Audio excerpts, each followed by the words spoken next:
The Pooka Pages, Imbolc 2022 by Lora Craig-Gaddis.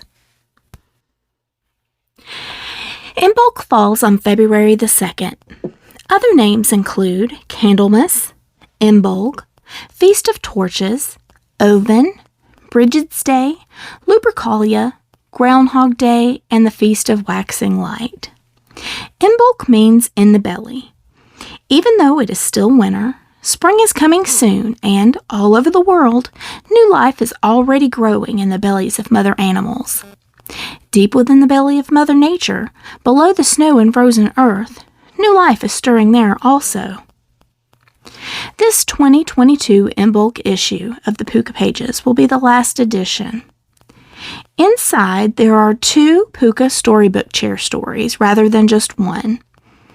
Pooka Pages grown-ups also have a message at the end of each of these stories. The Storybook chair. Booboos, Bruises, and Owies. "You're gonna love this," cried Thistle. "It's so much fun." "Oh, wait," panted Pooka. "Some of us don't have wings, you know." The snow was almost up to his little black tummy, and the cat bounded through it in an effort to keep up. The fairy just laughed. "Don't worry, we're here now. Watch this." And she skated daintily across the ice covering Farmer Galis's pond. As Pooka caught up, his paws hit the smooth, slick surface, and he slid quickly toward the center. "Whee!" he sang happily. "You were right. This is fun." There was a crack, a splash, and then a sudden silence. Thistle darted over to the dark hole in the ice where Pooka used to be. "Pooka!" she called anxiously. "Pooka!" The cat's head surfaced. He coughed and gasped. The water was freezing. He tried to get a grip on the ice to pull himself out, but its thin edges only shattered beneath his claws. Thistle grabbed her friend's collar and, wings beating furiously, tried to hold his head up. But by herself, the tiny fairy just wasn't strong enough. "Edgar, help!" screamed Thistle. "Ah, caw, caw!" The crow cawed and swooped down from a nearby tree. He, too, grabbed the cat's collar in his beak and pulled, but the soaking wet cat was still too heavy. "Ah, caw, caw!" He cawed again, that sharp, repeating call that crows use to summon help, and within moments, the air above them was filled with crows. They all flew down and grabbed various Pooka parts, his ears, neck, even his poor whiskers. They tugged and pulled and eventually dragged him from the pond. "Next time, you should be more careful," Thistle scolded him cheerfully. Pooka was shivering too hard to answer. The fairy tilted her head to one side and examined him with a critical eye. "We'd better get you home," was her expert opinion. Pooka's legs hurt so badly from the icy water he couldn't even take a step. Besides that, his chest hurt. In fact, everything hurt, and he was exhausted. Now that he was finally out of the water, all he wanted to do was sleep. When the crows and the fairy couldn't get him to move, Thistle made another executive decision. "We need to get Elsie," she said. Luckily, crows and fairies can fly pretty fast, and witches whose familiars are in peril can move even faster. Elsie was at Pooka's side, bundled him in her cloak, and had him home in no time. She rubbed him briskly all over with a hot towel, wrapped him in a quilt on her lap by the fire, and made him drink lots of warm milk. Eventually, Pooka began to feel better. "That was a close one," he murmured drowsily as he snuggled against his witch. "Too close," said Elsie. "What's with you and all these accidents lately? A few days ago, you fell out of the apple tree, and a few days before that, a spark flew out of the fireplace and almost caught your tail on fire. And before that, you stepped on a sharp rock buried under the snow and hurt your paw." Bad luck, I guess, mumbled Pooka, and immediately began snoring. Elsie gazed down at the small black cat in her lap and frowned. She carefully tucked the quilt more tightly around him and left the sleeping Pooka close to the warm hearth. The witch then went to her desk. She pulled a parchment paper from one of the drawers and several books from a nearby shelf. By the time Pooka woke, Elsie had a triumphant look on her face. "I found the problem," she said. "Whatever it is," "I didn't do it," yawned Pooka automatically. "No, I mean the reason you keep getting hurt lately." She waved the parchment with his astrological chart in the air. "Mars and Uranus are both squaring your ascendant right now." The cat scratched his chin with a hind paw and tried to remember his astrology lessons. Mars could indicate violence. Uranus brought things you don't expect. A square aspect was challenges, and the ascendant affected his physical body. Added together, it could mean accidents that can hurt you, he guessed. "Right," nodded Elsie. "We need to do a protection spell." "I'm all for that," the cat agreed. That evening, Elsie used red embroidery thread to stitch an Algi's rune of protection on a piece of white silk. She then sewed the silk into a little bag. She set up her altar in front of the hearth in the parlor. Pooka parked in the middle of the altar while Edgar supervised from his perch on the sidelines. After casting her circle, the witch carved the cat's name on a white candle. Over it, she carved the Algi's rune again. After anointing the candle, she lit it along with a special incense she'd made earlier. She then began to fill the bag with botanicals collected from her herb room. "What's that stuff?" asked Pooka. "Protection herbs and a jade stone added as well," she told him. "Should I be taking notes?" sighed Pooka. "Not this time," smiled Elsie. She used her scissors to take a small snip of fur from his chest. "Hey!" yelled Pooka. "I was attached to that!" "And psychically, you still are," said Elsie. "That's why it will help focus the spell."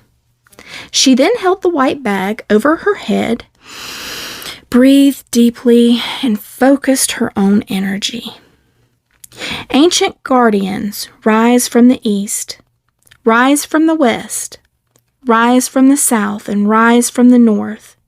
Ancient guardians, old and wise, from the deepest earth and the starry skies. Upon the wind and from the sea, I summon you, attend to me. Gather now and hear my call, protecting one who's weak and small." "You mean me?" interrupted Pooka indignantly. Elsie gave him a look, and he quickly shut up. The witch continued. "Lend your strength and lend your might, surrounding him with guarding light." She attached the small bag to Pooka's collar, saying, "By the powers of the god, the goddess, and me, by the powers of the guardians of the earth, air, fire, and sea, this is my will, and so mote it be." Pooka looked down at the little white bag on his collar. He felt safer already. The following day was market day. Elsie packed up her basket and they headed toward the village. As they walked up the cobblestone road past the shops, Pooka paused to talk to his friend Trilby, a little white kitten that lived above the bakery. Trilby's mistress was out on the balcony as well, busily tending potted plants along the railing. Suddenly, her watering can bumped against one of the pots and it came crashing down, inches away from Pooka. Elsie rushed over to him. Trilby peered over the balcony and mewed anxiously. "Pooka, are you okay?" The cat shook the dirt from his fur. He was fine. He and Elsie proceeded down the road. As they passed the bookshop, Pooka dashed to the window and, rearing up, pressed his front paws against it. "Look, Elsie, a rune coloring book." The witch followed him over to look. Just then, a delivery truck lost its brakes on the ice. It careened out of control down the road as pedestrians jumped out of the way. The truck came to a stop in a snowbank, and thankfully, no one was hurt. But Pooka knew that if he'd still been in the road, he'd have frozen in fear and gotten run over. Elsie, he said, this amulet really works. The guardians really are watching over me. She scooped him up and hugged him hard. Of course it does, and I'm so glad. The next few days were even colder, and Thistle judged that the ice on the pond would be thicker. She challenged Pooka to try skating with her again. The little cat shook his head. It's too dangerous, he told the fairy. But it's so much fun, and besides, your magic amulet will protect you, Thistle insisted. Elsie is a very powerful witch. Pooka thought about that and had to agree. When they got there, he hesitated, then took a running start and hit the ice. This time, he slid smoothly across it. It works! It really works! He cried triumphantly. That's right, nodded Thistle, grinning. She dug a tiny elbow into his ribs and said, I bet you could even jump off Elsie's roof and not get hurt. I bet I could, agreed Pooka happily, and, to her surprise, the cat wheeled around and headed back to the cottage. Thistle followed him. Surely he wouldn't. The fairy had only been kidding. Back at Elsie's cottage, the cat used his claws to shimmy up the apple tree to the roof. He peered over the edge. It was a long way down. Thistle was a teensy speck against the snow below him. Maybe this is a bad idea, she called up. Part of him was thinking she might be right, but then he felt the amulet laying against his fur. Pooka jumped. He managed to miss the larger tree branches on his way down, and an especially deep snowbank saved him from being splattered on the newly shoveled walkway. But his impact jarred every bone in his body and knocked all the air right out of his lungs. He smacked his chin on one of the smaller branches, and a sharp pain shot through his leg as he landed. He lay in the snow beneath the tree without moving. Pooka, are you okay? The fairy hovered above him. She held up a few fingers in front of his face and asked, How many lives do you have left? Oh, not enough, groaned Pooka. I'll get Elsie, said Thistle. The witch appeared promptly. She quickly examined him and said, I'm afraid your leg is badly sprained. You'll have to stay inside and off of it for at least a week. I'll put some comfrey salve on your chin. That will stop the bleeding and help it heal. Other than that, and a few bruises, I think you'll be okay. It's amazing you weren't hurt a whole lot worse. But Elsie, objected Pooka, I did get hurt. My magic bag didn't protect me this time. I think it must be broken or something. Can you fix it? Elsie straightened up and planted her hands on her hips. You deliberately jumped off the roof, right? Yeah, Pooka admitted. Elsie picked her cat up out of the snow. Your bag isn't broken. It's still protecting you from accidents. And then, she sighed and shook her head. But Pooks, I don't know of any magic that can protect you from stupid.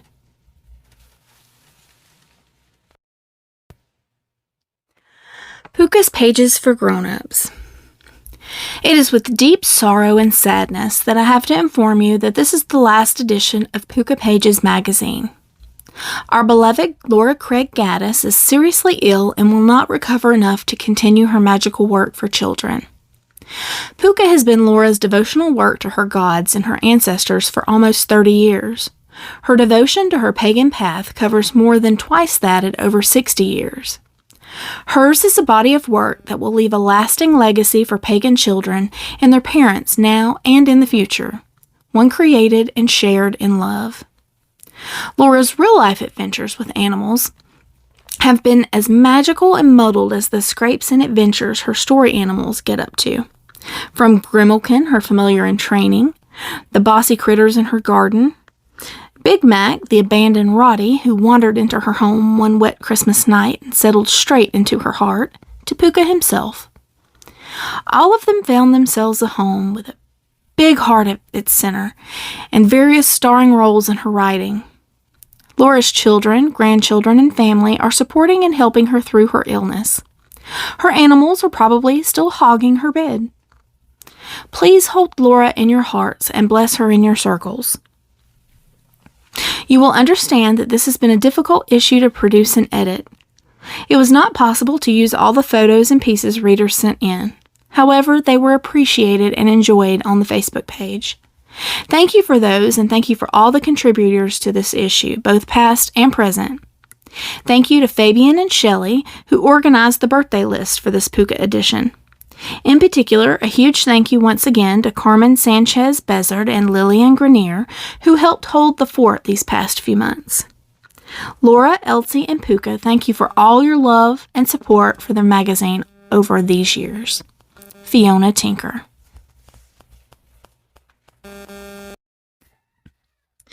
Thank you, Lora, Pooka, and Elsie, for all the wonderful magic over so many years. We love you. A message directly from Lora Craig-Gaddis. Dear friends and readers, I'm sad to announce that after 20 years, this Imbolc issue will be Pooka's last. I have an aggressive form of cancer that has spread, and I'm no longer able to write or draw. I would like to thank you for bearing with me during my illness and our team for their support. I am especially grateful to Fiona, who has been holding things together while waiting to learn what the prognosis is for both myself and the magazine. For those who are unaware, one of our readers have compiled a backlog of past issues, and it's located in Pooka's Circle. You are welcome to download and share them with your friends, although in the spirit of Pooka's magazine, they must always be freely offered and never sold. And of course, there are Pooka's 4 seasonal books for sale on Amazon. I had a wonderful time sharing Pooka's adventures with you over the years, and we will miss you all very much. Blessed be, and a magical life to all of you. Lora.